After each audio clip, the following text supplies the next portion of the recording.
is retro becoming nowtro? It certainly seems to be the case as far as us Legends figures collectors are concerned. I mean, with the old Hasbro, now called Retro Scale, we have characters who were done in Hasbro, redone to be a bit better than they originally were. We have characters who were never done before, and we have characters we never thought we'd see at all.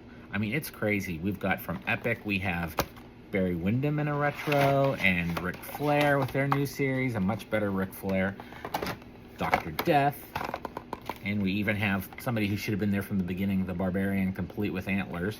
Then we have other companies like the Wrestle Something wrestlers. I always want to say something to wrestle with. Bruce. Doing Crush. Sorry, Brian Adams, and all kinds of other characters. And then we have Grapplers and Gimmicks. Hasttel Toys, they've been at it for a while now.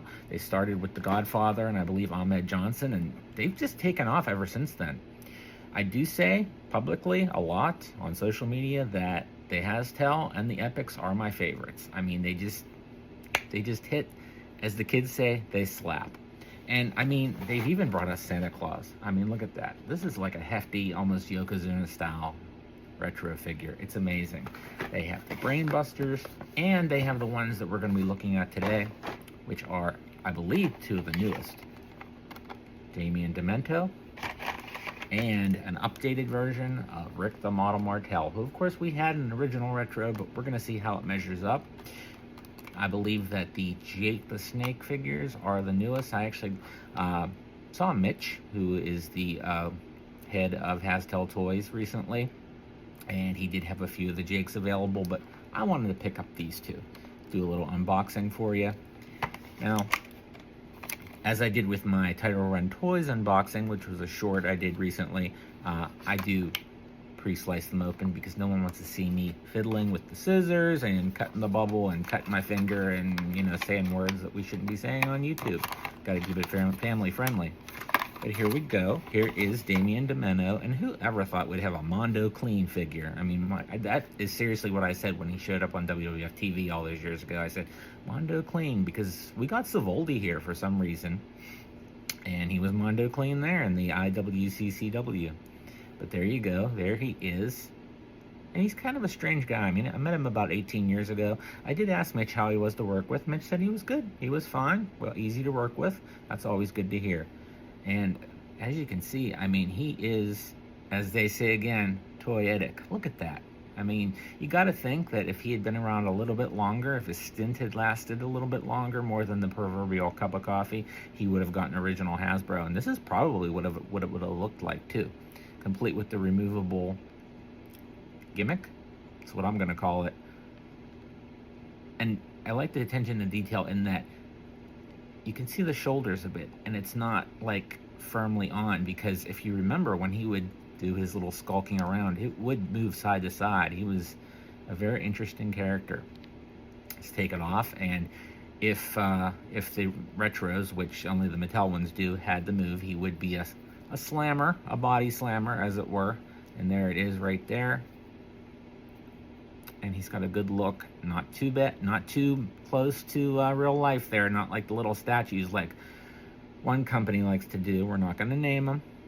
They're just not my favorites. You can see the detail goes to the back. And it's not overly detailed. This isn't a mini little Michelangelo's David. It's a Hasbro looking figure, and that is what we want.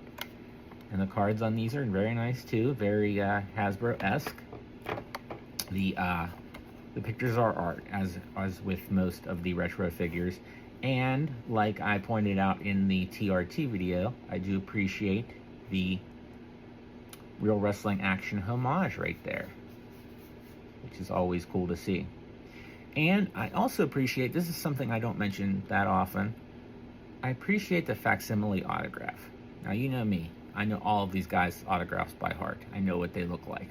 What always bothered me before the retro market ever took off, ever was a thing, was people would make these fantastic customs, complete with a bubble like this that actually fit the figure, you know, full vacuum formed, whatever you want to call it. And they would use a nice picture And then they would do the facsimile autograph, and it was just like script in Paint Shop or Photoshop or whatever. It's like, that just ruined it for me. I was this close one time. This is long before the retros, to purchasing a Jimmy Hart custom Hasbro. The autograph just killed it for me because it wasn't his, and it's very easy. Probably 12 or more years ago, I was able to take my autograph and make it into art and put it on the blog in my title picture with the Hulkster. I was able to do that like 12 years ago. So anybody could have been able to do it with an autograph on a custom figure, but they weren't doing it. Well, now the retro companies, most of them are doing it. And as you can see, it's right there, right where it should be in the center. It's just a small thing, but I really appreciate it. It just works. So there we have that. You can see the back with most of the companies use like a blueprint now. And then you can see some of the other wrestlers available on there as well. And the card, nice and sturdy like a Hasbro, feels like a Hasbro. I love it. I do regret that I didn't take a picture of Mitch's setup at a recent convention that I was at. I won't name it. Local to me. It did look like he was like, it's walking in Toys R Us all over again, and it really was. I mean, he had nearly his full lineup. I think maybe there was one or two there that weren't there. I think the Men on a Mission, which were fantastic. Those were actually the first two I ever bought off of him. First three I bought Oscar also. Just fantastic. The Mabel that he did, it was what you would have imagined. It went perfectly with the real Yokozuna Hasbro, so you could have the face-off. I mean, just incredible. Just great stuff. I can't say enough good about these. And there is our new version of the model, complete with arrogance, and for simplicity's sake, I also lifted the bubble a bit here. And there is our man, the model, just full of arrogance. And he had mentioned that somewhere on the interwebs, as they say, people had, I guess, an issue with the coloring. I think it's great. I really do. I said that to him, and I'm going to say it to you guys, too. It's the baby blue. That's what Martel had. I love the laces there. That's how Martel wore them. And, of course, the sweater, which is removable. And it does fit kind of snug, which because of his hair.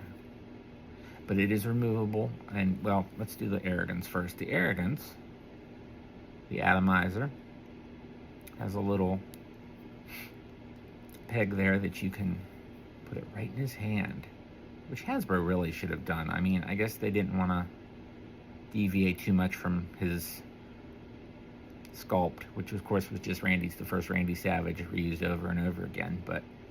And that's definitely what we're homaging here, as it were. The glasses aren't removable. I don't know. That doesn't bother me. It's a Hasbro or a retro, whatever you want to call it. So I am totally cool with that. We already have a Martel in this size with the glasses off doing the face. So, and there you can see, I just wanted to get the sweater off. It does come off, and I just dropped it, but that's okay. There you can see just the homage to the original, which of course again was the Randy Savage body, became the Shawn Michaels body. And there it is. I mean, that is just great. Look at that. I guess he has no problems getting a date for Saturday night, Jess. Speak for yourself, Gorilla. Yeah, I missed the line there, but that's okay. I'm not going to go into Axl Rose either.